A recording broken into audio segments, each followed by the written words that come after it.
Welcome back to part 2. ఎట్టకేలకి పుష్కర ఘాట్‌కెళ్ళి జనాలందరినీ దాటుకొని వెళ్ళి స్నానం చేసి వచ్చేసాం. ఆ తర్వాత ఇంక గుడికెళ్ళేది లేక పిల్లలు ఆల్రెడీ పేచి పెట్టేస్తున్నారు మా అమ్మాయిలిద్దరు గూడాని.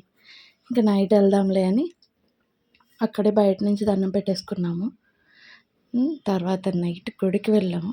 మహాకాళేశ్వర గుడికెళ్దాం అందరూ బాగా ఫేమస్ అయిపోయింది కదా గుడి. ఒకసారి చూసొద్దాం కదా అని బయలుదేరాము. చూసారా జనం చూడండి. మహాకాళేశ్వర గుడికి వెహికల్స్ అయితే కోటూరు బస్ స్టాండ్ కన్నా ముందే వెహికల్ పార్కింగ్ ఇచ్చేసారు. అక్కడ చూసి బాబోయ్!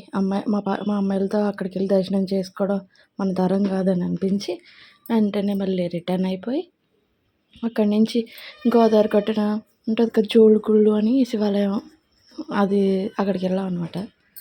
ఇంకా అక్కడైతే కరెక్ట్గా అప్పుడే అభిషేకాలు చేస్తున్నారు. శుభ్ర అభిషేకం బాగా కనువిందుగా చూసేసాం. గుడిలో కొంచెంసేపు కూర్చొని ఆ తర్వాత అలా కొంచెంసేపు లైటింగ్ చూద్దాం కదండి మెయిన్ రోడ్ వెళ్ళాం. మీరైతే సబ్స్క్రైబ్ చేసుకోండి.